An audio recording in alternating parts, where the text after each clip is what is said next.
قرآن اور حدیث کی روشنی میں پوری امت مسلمہ کا اتفاق ہے کہ ایک روز حضرت اسرافیل علیہ السلام کے سور سے پوری کائنات میں ایسا زلزلہ آئے گا کہ دودھ پلانے والی مائیں اپنے دودھ پیتے بچوں کو بھول جائیں گی اور حاملہ عورتوں کے حمل ساقط ہو جائیں گے۔ چیخوں پکار اور زلزلے کی شدت بڑھتی جائے گی، جس سے تمام انسان اور جانور مرنا شروع ہو جائیں گے، یہاں تک کہ کائنات میں کوئی بھی زندہ باقی نہ بچے گا۔ جیسا کہ سورۃ الرحمن میں اللہ تعالیٰ ارشاد فرماتا ہے، اس زمین میں جو کوئی ہے وہ فنا ہونے والا ہے اور صرف تمہارے پروردگار کی جلال والی فضل و کرم والی ذات باقی رہ جائے گی۔ اللہ تعالیٰ نے قرآن کریم میں اس دن کا بار بار ذکر فرمایا ہے۔ صرف یوم القیامہ کا لفظ 80 جگہوں پر وارد ہوا ہے۔ دوسری مذہبی کتابوں میں بھی اس دن کا ذکر ملتا ہے، حتیٰ کہ عیسائی اور یہودی بھی اس دن کو برحق مانتے ہیں۔ عقل کا تقاضا بھی یہی ہے کہ دنیا کے اس عظیم نظام کا آخر کوئی اہم مقصد ضرور ہونا چاہیے اور اس عجیب و غریب نظام کو چلانے والی ایک بہت بڑی ذات ہونی چاہیے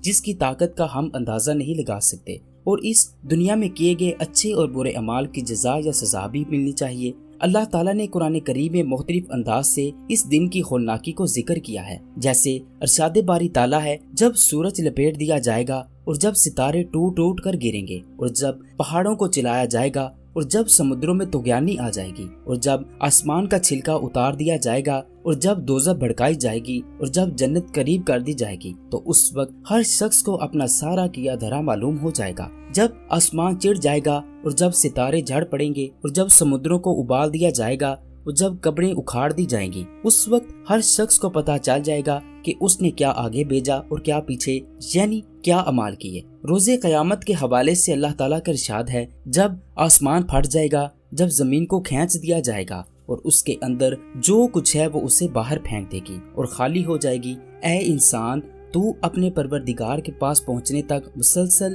کسی محنت اللہ کی اطاعت میں لگا رہے گا، یہاں تک کہ اس سے جا ملے گا۔ ارشاد ربانی ہے، اللہ وہ ہے کہ اس کے سوا کوئی معبود نہیں، وہ تمہیں ضرور بالضرور قیامت کے دن جمع کرے گا جس کے آنے میں کوئی شک نہیں، اور کون ہے جو اللہ سے زیادہ بات کا سچا ہو۔ یقین جانو فیصلے کا دن ایک متعین وقت ہے، جس دن سور پھونکا جائے گا تو تم سب فوج در فوج چلے آؤ گے، اور جب آسمان کھول دیا جائے گا تو اس کے دروازے ہی دروازے بن جائیں گے، اور جب پہاڑوں کو چلایا جائے گا تو وہ ریت کے سراب کی شکل اختیار کر لیں گے۔ یقین جانو جہنم گھات لگائے بیٹھی ہے، وہ سرکشوں کا ٹھکانہ ہے، جس میں وہ مدتوں اسی طرح تکلیفوں میں رہیں گے کہ وہ اس میں نہ ٹھنڈک کا مزہ چکھیں گے اور نہ پینے کے قابل کوئی چیز ان کو دی جائے گی سوائے گرم پانی اور پیپ کے۔ یہ ان کا پورا پورا بدلہ ہوگا۔ وہ اپنے اعمال کے حساب کا عقیدہ نہیں رکھتے تھے اور انہوں نے ہماری آیتوں کو بڑھ چڑھ کر جھٹلایا تھا، اور ہم نے ہر چیز کو لکھ کر محفوظ کر رکھا ہے۔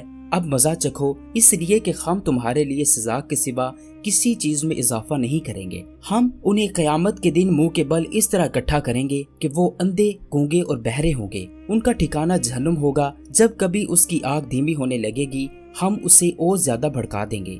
یہ ان کی سزا ہے کیونکہ انہوں نے ہماری آیتوں کا انکار کیا تھا اور یہ کہا تھا کہ کیا جب ہم مر کر ہڈیاں ہی ہڈیاں رہ جائیں گے اور چورا چورا ہو جائیں گے تو کیا پھر بھی ہمیں نئے سرے سے زندہ کر کے اٹھایا جائے گا؟ بھلا کیا انہیں اتنی سی بات نہ سوجھی کہ وہ اللہ جس نے سارے انسان اور زمین کو پیدا کیا ہے، وہ اس بات پر قادر ہے کہ ان جیسے آدمی پھر سے پیدا کر دے، اور اس نے ان کے لیے ایک ایسی میعاد مقرر کر رکھی ہے جس کے آنے میں ذرا برابر بھی شک نہیں۔ قیامت کا دن 50,000 سال کے برابر ہوگا، جیسا کہ اللہ تعالیٰ نے اپنے کلام میں ذکر فرمایا ہے، لیکن قیامت کب آئے گی اللہ تعالیٰ کے سوا کسی کو اس کا علم نہیں، جیسا کہ اللہ تعالیٰ نے قرآن مجید میں کئی مرتبہ ذکر فرمایا۔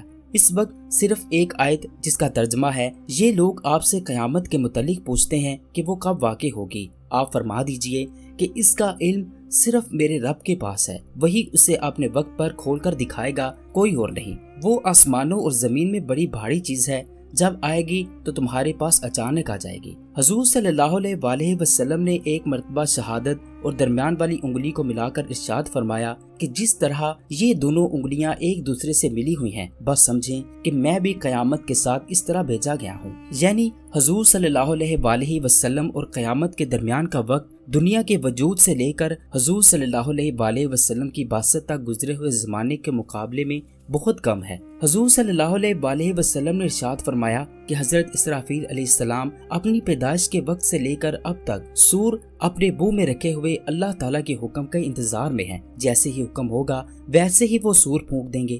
نبی کرم صلی اللہ علیہ وسلم نے ارشاد فرمایا، جمعہ سارے دنوں کا سردار ہے اور جمعے کے روز ہی قیامت قائم ہوگی۔ سور 2 مرتبہ پھونکا جائے گا۔ پہلے سور کے بعد اس وقت موجودہ ساری مخلوق مر جائے گی اور دوسرے سور کے بعد زندہ ہو جائے گی۔ دونوں سور پھونکنے کے درمیانی مدت اللہ تعالیٰ ہی جانتا ہے۔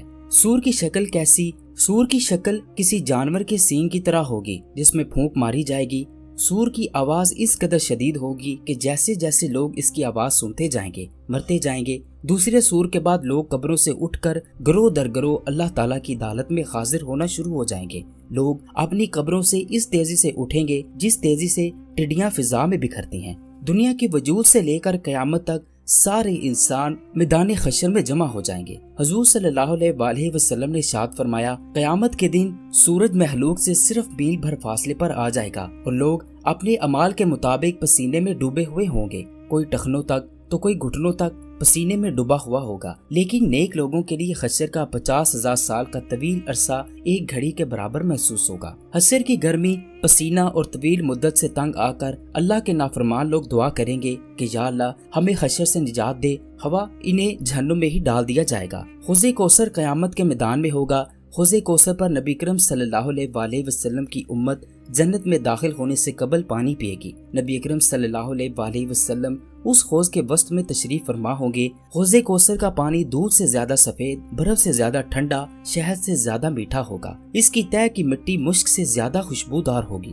جو اس کا پانی پی لے گا اسے پھر کبھی پیاس نہ لگے گی۔ قیامت کے دن گرمی اپنے شباب پر ہوگی اور ہر آدمی کو بمشکل 2 قدم رکھنے کے لیے جگہ ملے گی، مگر اس سخت پریشانی کے وقت بھی 7 قسم کے افراد ہیں جنہیں اللہ تعالیٰ اپنے رحمت کے سائے میں جگہ عطا فرمائے گا، اور اس دن اس کے سائے کے سوا کوئی سایہ نہ ہوگا۔ ایک انصاف پسند بادشاہ، دوسرا وہ نوجوان جس نے اپنی جوانی اللہ کی عبادت میں لگائی، تیسرا اللہ کا وہ نیک بندہ جس کا دل مسجد سے اٹکا ہوا ہو یعنی وقت پر نماز ادا کرتا ہو، چوتھا وہ شخص جو اللہ کے لیے محبت کرتا ہو اور اللہ کے لیے ہی دشمنی کرتا ہو، پانچواں شخص وہ ہے جسے خوبصورت لڑکی بدکاری کی دعوت دے تو وہ کہے کہ میں اللہ سے ڈرتا ہوں، چھٹا شخص وہ ہے جو چپکے سے لوگوں کی مالی مدد کرے، اور ساتواں خوش نصیب شخص وہ ہے جس نے تنہائی میں اللہ کو یاد کیا ہو اور اللہ کی خوف سے اس کے آنسو بہہ گئے ہوں۔ احادیث میں ذکر ہے کہ میدان حشر میں طویل مدت تک بھوکے پیاسے، شدید گرمی اور بدبودار پسینے میں لت پت لوگ تنگ آ کر انبیاء اکرام علیہ السلام کی خدمت میں حاضر ہوں گے کہ وہ